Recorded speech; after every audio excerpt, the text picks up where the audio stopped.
Hello，大家好，歡迎嚟到小明食食食。喺深圳食泰國菜中伏中得多嘅小明，今次終於食到間覺得滿意嘅泰國菜啦。食完泰國菜，再帶大家食埋蓮塘口岸嘅兩間甜品店，睇下有冇中伏啦。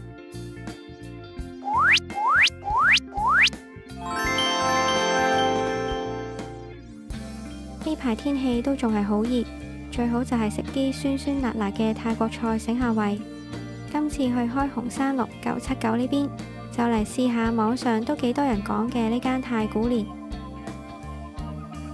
間餐廳裝修幾有東南亞風情，木係家私加埋綠色植物，坐低已經覺得幾舒服。雖然係平日夜晚，但都差唔多坐滿晒人。喺繼續睇落去之前，記得要撳下面個訂閱掣，只係撳個掣就可以支持到小明。有你哋嘅支持，小明就會有更多嘅動力繼續出片。當然仲要記得讚好同埋留言啦，最緊要分享埋俾你嘅朋友仔睇啊！炭燒泰式豬頸肉68蚊，個豬頸肉嘅賣相幾靚，切得厚薄適中，擺盤都幾整齊。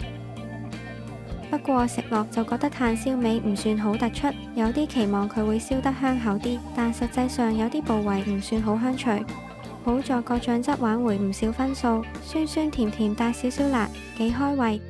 同豬頸肉都幾夾，豬頸肉本身嘅肉質都唔錯，有咬口但唔會太韌。如果燒得香啲，同埋多返少少炭燒味，呢道菜會更加完美。整體嚟講都算可以，但未算好出色。馬拉盞炒通菜38蚊，呢碟馬拉盞炒通菜一上台就聞到好香嘅蝦醬味，食落味道都唔錯，鹹香得嚟帶少少辣，幾開胃。通菜炒得幾爽脆，唔會太老或者太腍，火候控制得幾好。不過個味道確實有少少偏鹹，可能落多咗啲馬拉盞，如果淡返少少會更加平衡。另外份量方面就有啲令人失望。一碟嘅份量唔算多，兩個人分都只係夠每人幾啖。如果多返啲菜就更加抵食。雖然味道唔差，但性價比就差啲啦。原個椰青海鮮焗飯88蚊，呢個原個椰青裝住嘅炒飯賣相真係夠晒吸引。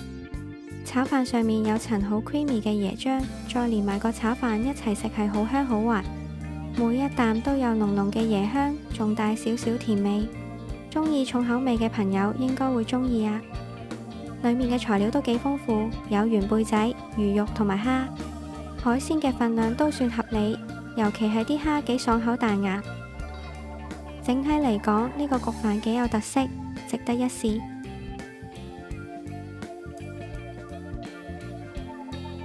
泰皇香酥尖嘴鱸魚118蚊，呢個炸鱸魚真係幾有驚喜。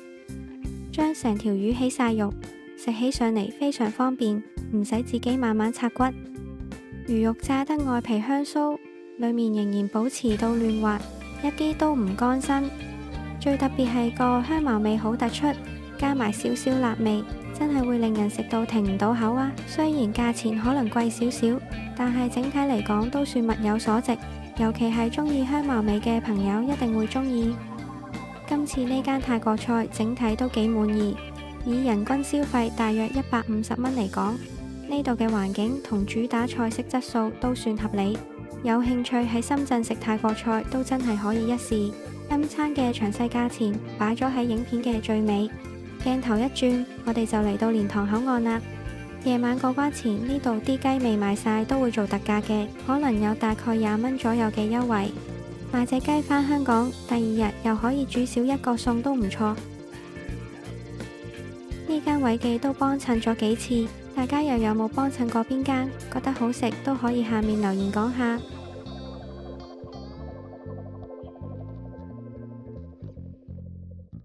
跟住再幫襯埋隔離呢個糖水，見佢有好多款式，好似唔錯咁，就買咗2碗返屋企食啦。一碗係燒仙草，一碗係雙皮奶，價錢唔係好貴，大概都係10幾至20幾蚊就有交易。呢碗燒仙草啲料都有幾多嘅，有紅豆、芋圓、提子乾、仲有仙草，呢碗嘢都算正常發揮。係唔明點解會有提子乾喺入邊啊？整體嚟講唔算難食嘅，但都唔算好食。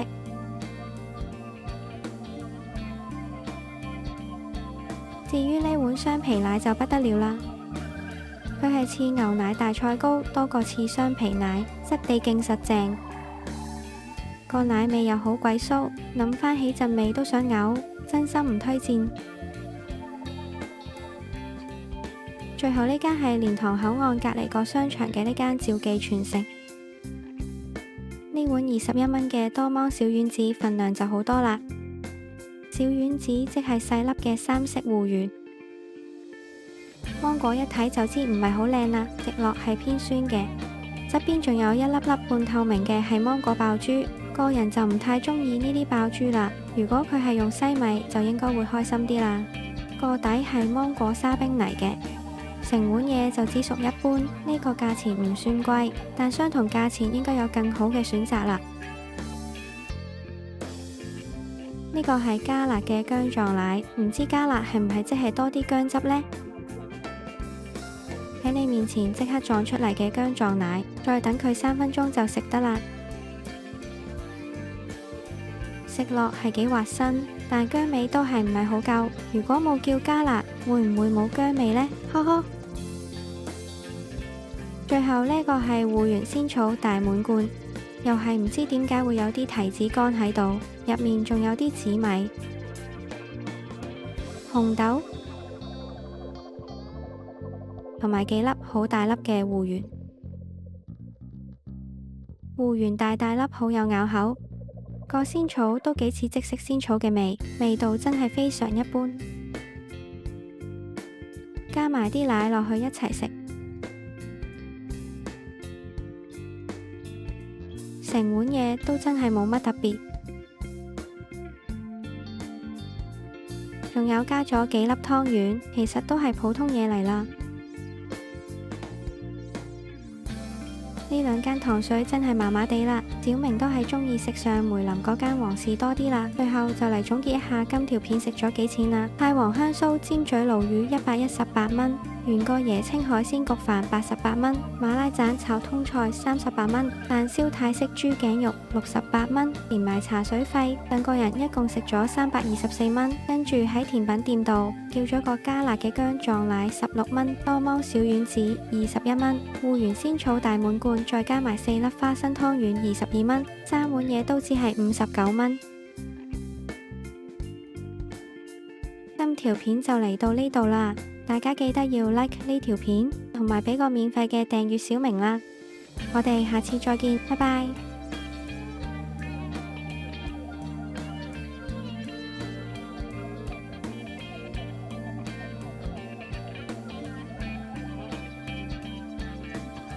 真係好多謝你睇到嚟呢度，小明仲有其他影片㗎，記得要訂閱、讚好同埋分享啊！